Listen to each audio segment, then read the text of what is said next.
E aí, Coimbra, como estamos? Temos pesquisa nova aí sobre as eleições de 2026 ou ainda não? 2026. Nós vamos sair, porque toda hora está saindo pesquisa. Né? Capaz, né? Já disse aí, Lula versus Bolsonaro no segundo turno. Tá? Ô Coimbra, como é que você tem visto esses... Hoje saiu mais uma denúncia do Bolsonaro, eu fiz até o editorial falando do Piquet, que isso me parece absurdo. O cara está sendo tratado como inimputável, porque na casa dele tem 9 mil presentes do Bolsonaro, recebeu contrato, enfim. E agora descobriram que teria lá mais uma mesa um relógio de mesa de diamantes e uma estatueta de ouro, entre outras coisas. Essas coisas, na tua opinião, não abalam ou abalam a popularidade do Bolsonaro? Eu posso te dizer, Roberto, acho que sim, mas é difícil avaliar a consequência eleitoral desse desgaste, dessa contínua desmoralização do Bolsonaro, porque foi com essa imagem que ele disputou a eleição do ano passado. É verdade que turbinado fabulosamente por dinheiro público, que ele usou com a elegância e o senso de brasilidade que ele tem, mas o resultado foi que a maior parte da população ignorou o péssimo governo que ele estava fazendo aos olhos dos próprios eleitores. Se você retoma o que, tanto quanto se pode confiar nas pesquisas que fizemos, via-se que o Bolsonaro era fazia um governo mal avaliado, nas áreas mais importantes, com notas baixíssimas, saúde, educação, emprego, segurança, em tudo ele não chegava a 20% de aprovação. Então, era um presidente que o eleitorado conservador, o eleitorado de direita, evangélico, etc., achava um mau presidente. Temos objetivos em termos de desempenho, de performance. No entanto, teve 49% do voto, por pouquíssimo, não ganha a eleição. Então,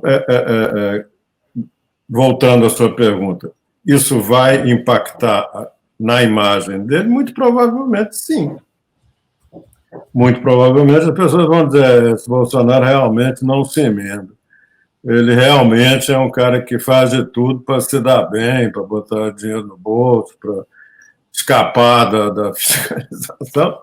E em quem que você vota? Bom, eu acho que eu voto nele. O que você pode entender desse voto? A resposta não é simples, porque não é uma pergunta que estamos nos fazendo, as pessoas, vamos chamar progressistas, modernas, de esquerda e centro-esquerda, mundo afora, estão se fazendo essas perguntas nos seus países. Porque neles, candidatos tipo Bolsonaro estão indo.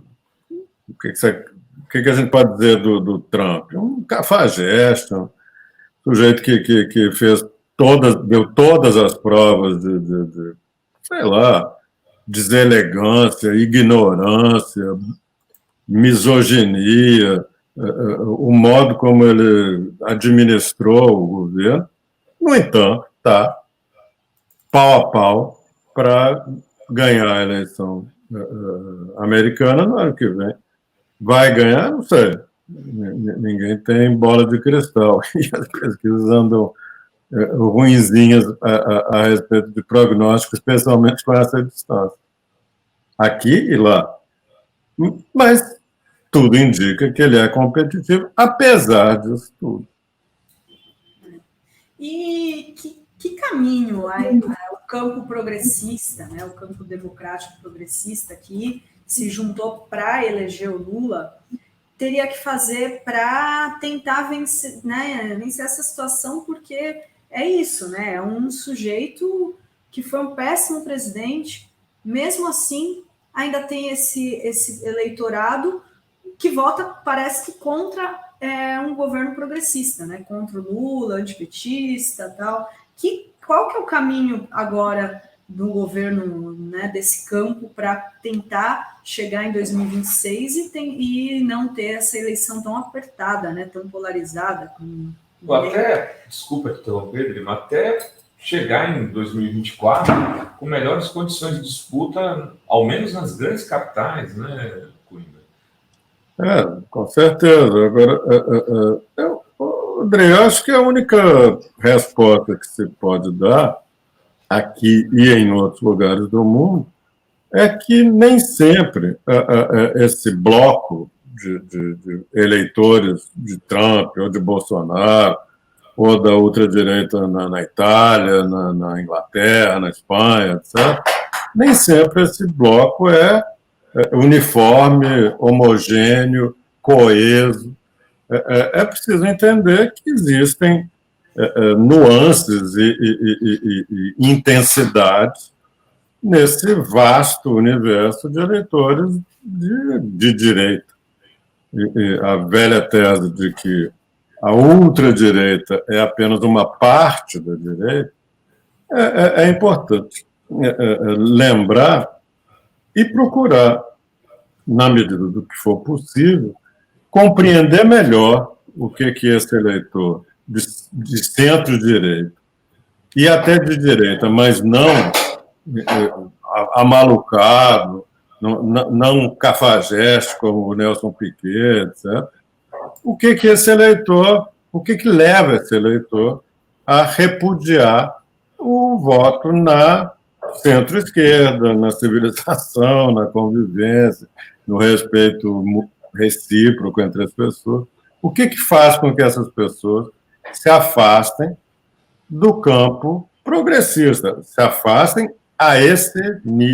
nesse nível, isto é, de se dispor a manter no governo ou a fazer com que volte ao governo um personagem patético como o Bolsonaro, aqui como o Trump nos Estados Unidos e assim por diante. Então, é preciso compreender melhor esse eleitor de direita, mas não necessariamente o universo do eleitorado de direita, porque lá dentro haverá essa nazista, fascista, neomonarquista, sei lá, malucos de todos os tipos, gente que quer bater nos outros. E com esses não vai haver diálogo nunca. E nós podemos... Claro que eu estou caricaturando, mas talvez um terço do eleitorado brasileiro seja inacessível para um diálogo em busca de um entendimento mínimo em termos de uma pauta de ação de governo, de valores a preservar, de regras do jogo. Talvez exista como retomar, recuperar um eleitor que já até votou em Lula no passado, ou não necessariamente votou em Lula, mas não é um inimigo de qualquer pessoa, sei lá, que pareça ser, nem de longe, um democrata. Então, é importante compreender melhor esse eleitorado, entender o que o levou ao bolsonarismo lá em 2000, quando ainda era possível entender que havia um voto de risco no Bolsonaro em 2018. Em 2022 não havia risco nenhum. Ninguém que votou no Bolsonaro ia achar que ele ia ser um bom presidente, porque ele havia demonstrado cabalmente, categoricamente, que não conseguia. Então, vamos procurar entender melhor esse eleitor e estabelecer com ele, estou me referindo a nós, cidadãos, e ao governo, tentar entender como nos reaproximarmos desse eleitorado. Não precisa acabar com o eleitorado de direita? Claro que não, é impossível. Não esqueçamos que o melhor resultado que Lula teve eleitoral em toda a sua história foi um pouco menos que 60%, 50 e muitos por cento, que foi no segundo turno contra o Alckmin, em 2006. Aquilo foi o máximo que o Lula chegou, lembrando que ele vinha de um primeiro governo que tinha sofrido o ataque do primeiro grande escândalo fabricado pela direita no Brasil, que foi o Mensalão, mas já em 2006, na eleição, ele já estava plenamente recuperado, muito bem, obrigado. Pois bem, ainda assim, não conseguiu chegar aos 60%, foi 59% e um quebrado por cento do voto válido. Ou seja, sempre haverá uma parcela importante na sociedade brasileira de eleitores que, mesmo até não participando dessa estupidez da direita moderna, mesmo assim, não vota no Lula porque não gosta dele, não gosta do PT, tem raiva de petista. Admitamos que isso é possível dentro da civilização, dentro da convivência, do respeito à democracia e da racionalidade.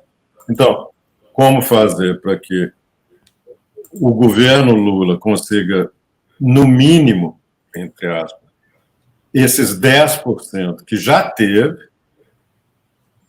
indo de 50, alguma coisa, para uma margem de segurança significativa, que seria chegar de novo perto dos 60%. Como fazer isso? Tem a ver com, mais até do que com o que entregar, em termos de resultados de ação de governo, tem mais a ver com como fazer esse diálogo, essa convivência com esse eleitorado. Será que as pessoas de fato acreditam que Lula vai conseguir, nesses próximos 3 anos e meio, resolver os problemas do país? Não. E sabe por quê? Porque não vai mesmo conseguir. O buraco é muito fundo, os problemas são muito graves. No entanto, as pessoas podem estar convencidas que o caminho está certo, é assim que tem que fazer, recuperar a respeitabilidade das relações entre governantes e governados. Isso é possível, é isso que nós temos que tentar, o governo e a base social de apoio do governo tem que tentar, nesses 3 anos e meio, esse esforço de retomar, de recuperar uma parcela significativa da opinião pública que teve, mas que agora, visivelmente, não está recebendo. E não receber, não preciso ensinar a vocês dois, o reflexo de não estar conseguindo isso, não ter conseguido até agora, esse assanhamento do Lira, da turma dele. Porque se Lula tivesse hoje esse apoio largamente majoritário da opinião pública, eles estavam todos lá no cantinho dele esperando o que vai sobrar, mas não estavam aí nadando de braçada e derrotando o governo 1, 2, 3, 4, sei lá quantas vezes até agora. Então, o assanhamento desse oportunismo político é também consequência dessa dificuldade que o governo aparentemente tem de reestabelecer uma maioria convincente de apoio na sociedade. Deixa eu te perguntar uma coisa, Cunha. Primeiro, 2 coisas. Como que está, você olhando toda essa análise que você faz aí, e como você dimensionaria tudo isso que você acha que precisa ser entregue com o que foi feito nesses 5 primeiros meses de governo? O caminho está correto, está andando bem, está conseguindo dialogar com os diferentes públicos, né? Quando eu falo isso, setores mais populares, vamos chamar assim, vamos dividir aí em quatro grandes setores, né? Os descamisados do Collor lá atrás, aqueles que estão sem emprego, estão sem nada, aquela classe C-, C, D+, as pessoas que estão batalhando, trabalhando, mas o mês costuma ser maior que o salário. A classe média baixa e média, que tem tido muita dificuldade em conversar o petismo e o lulismo.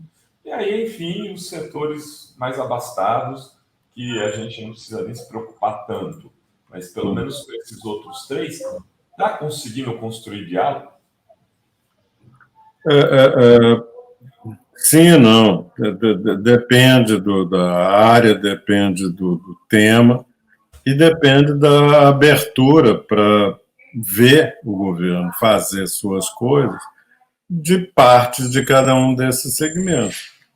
É evidente que quem espera muito pouco de qualquer governo não se embala, não fica animado com gestos, porque gestos, manifestações verbais, vou resolver, vai ser assim, vai ser assado, a maior parte dessas pessoas já sabe que tem que ouvir isso com cuidado, porque raramente é confirmado. E esses longos anos de crise pelos quais a sociedade brasileira está atravessando na verdade, desde o fim do primeiro governo da Dilma, a crise a que ela foi submetida com o ataque permanente de Eduardo Cunhas e Aécio Neves da vida, tudo isso fez com que ainda, especialmente no início do segundo governo dela, começasse uma crise da qual nós não saímos, porque nós saímos dali para Temer, de Temer para Bolsonaro, com essa palhaçada que foi o governo dele. Então, arredondando, nós já estamos falando aí de quase 10 anos de crise, de pouco desenvolvimento, pouco emprego, pouco dinamismo, perda de vitalidade na cultura, na ciência. O Brasil está muito mal. E é claro que isso diminui a confiança das pessoas de que mesmo um sujeito querido e respeitado como o Lula vai conseguir fazer muita coisa. As pessoas ficam descrentes. Então, existe um problema na entrega que ela é necessariamente lenta. E em sendo lenta, ela aumenta essa descrença. E cadê, afinal de contas? O Lula não falou que ia ter isso, ia ter aquilo outro. Cadê? E isso, infelizmente, é um problema muito maior do que ele enfrentou no passado, porque o pior que tivesse a situação no final do segundo governo de Fernando Henrique não se compara com isso que estamos vivendo nestes últimos 8 ou até 10 anos, se raciocinando com ainda o final do primeiro governo da Dilma. Então, isso limita a possibilidade de que as pessoas se sintam bem e ficam de pé atrás e anda pelo Rio de Janeiro, São Paulo, sei lá, a maior parte das cidades grandes brasileiras, você vai ver que as coisas estão muito ruins. E isso é óbvio que faz com que as dificuldades para o governo aumentem. Haverá sempre uma base de 30%, que é o que a gente sempre achou que era o tal do território de solidez do lulismo. Tem os 30% que são contra e tem uma parte mais ou menos flutuante, que na eleição passada aparentemente se redividiu ao meio. a metade desses 30%, outros 15%, que se dividiram, uns para Bolsonaro, outros para Lula. O grande esforço é recuperar essa parcela para deixar, pelo menos, na expectativa. Vamos ver como é que vai ser esse governo do Lula. Hoje, o cenário não é favorável, porque demora para botar as coisas na mesa, demora para as pessoas se convencer que valeu a pena, mas a estratégia do governo tem sido fundamentalmente essa. Talvez possa haver outras. O Bolsonaro, por exemplo, mostrou que não precisa governar nada. Não precisa ser bom ter uma boa política de saúde, boa política econômica, não precisa fazer as coisas direito, não precisa ter decência, não precisa ter vergonha na cara. Ele pode fazer as palhaçadas que fez e quase ganhar a eleição. Então, talvez não seja só discutir o que o governo vai botar na mesa, mas como que ele está se relacionando com essas diferentes partes da sociedade. Ele está conseguindo falar com esse eleitor que votou no Bolsonaro, esse eleitor está querendo ouvir o que o governo está falando, ou é impossível? Eu continuo acreditando que é possível. É possível você encontrar uma linguagem que te aproxime, ou reaproxime dessas pessoas. Até porque desses votos que o Bolsonaro teve, né, Coimbra, uma boa parte dos setores populares se moveu, né, estava até mais para o Lula, mas nos últimos dias, em função da compra de votos, que se deu de muitas maneiras, ou eu estou errado? Não, de jeito nenhum. Eu acho que nós não podemos também olhar para o desempenho eleitoral do Bolsonaro e entender que isso é o resultado de uma escolha eleitoral racional, de comparação. Comparei com o Lula, vi que achava que Bolsonaro realmente era um bom governante. Não, porque ele continuou sendo mal avaliado até a véspera da eleição. Ele não convenceu ninguém que ele era um bom presidente. Ninguém não. Deve ter, sei lá, o Nelson Piquet, uns picaretas desses, pode achar. Mas gente normal nunca achou que o Bolsonaro prestava para qualquer coisa, a não ser para derrotar o Lula. Fora isso, esquece. Então... Eu tenho ouvido assim, no varejo aqui, na conversa com uma pessoa. Outro dia eu estava aqui conversando com um amigo que ele trabalha na Guarda Municipal, que trabalha no Porto aqui. Eles dizem, o pessoal está já muita gente que votou no Bolsonaro está fazendo um discurso de arrependimento, já mudando de lado. Agora, engraçado que isso a gente não vê nas pesquisas, né? Não vê pouco. Não vemos. Nós continuamos a ver um quadro de avaliação, de percepção a respeito de governo, etc., parecido com a polarização quase que meio a meio que tivemos na eleição. Aumentou um pouco a proporção de pessoas que está, vamos dizer assim, considerando regular o governo do Lula, enfim, ruim e péssimo, não se aproxima desses quase 50% que o cara teve na eleição passada. Então, é por esse caminho que é preciso encontrar reencontrar uma possibilidade de diálogo e de convencimento racional. Não estou falando de manipulação, que foi a única coisa que o Bolsonaro teve à disposição, esse uso escandalosamente desbragado de dinheiro do povo, do Tesouro, da União, sei lá. Ele simplesmente botou bilhões e bilhões e bilhões para ver se comprava voto.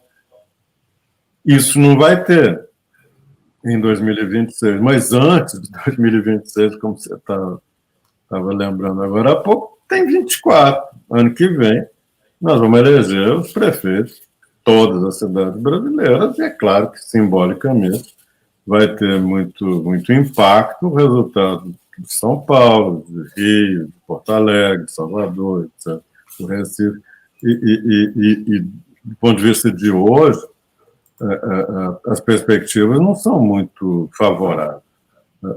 Há uma chance grande de que o resultado da eleição premie esses políticos dessa direita diferente, moderna, que apareceu por aí, moderna no sentido puramente cronológico, não tem nenhuma valorização, nenhuma percepção de valor no modo como essas pessoas fazem política. Enfim, para antes de 26 tem 24. E o resultado moral de 24 pode ser importante. Porque é evidente que o Congresso, que já está assim, com as manguinhas de fora, essa turma do Centrão, esses picareta que só quer saber de botar dinheiro no bolso. Essa turma, se o governo se sair mal, eles vão dizer assim, sabe o que é mais? Nós vamos passar o ano de 25, não vai ser mais uma emenda aqui, uma emenda ali, eles vão simplesmente tomar conta. Isso vai limitar a possibilidade de realização palpável, concreta, o tal do resultado que o governo espera ter até 2026, para poder dizer para as pessoas, valeu a pena votar no PT de novo, valeu a pena votar no Lula, porque o governo foi bom, melhorou a sua vida, melhorou a sua escola, seu atendimento de saúde, sua segurança, sei lá, tudo que as pessoas gostariam que acontecesse. Então vai ser mais difícil, uma coisa que já é difícil, se o governo sair enfraquecido, do ponto de vista simbólico, da eleição do ano que vem. Só tem alguns comentários aqui, e o Marcelo Seba chegando de membro, o J. Miguel F. Carvalho também, lembrando que todos os membros vão ter acesso à premiere hoje do episódio 1 do documentário sobre o 8 de janeiro. Então, quem é membro vai ter acesso. Aí a Elizabeth Oliveira manda aqui um superchat dizendo: o voto no Bozo é um voto de ódio, de vingança. E o general em off da Thaís Oyama diz que a gente vai ficar debatendo até 2090 isso, porque não querem aceitar a verdade. Quem ganha a eleição hoje são as redes sociais. Quando aparece um Janones ou um Thiago dos Reis, vocês ficam com nojinho ou bate.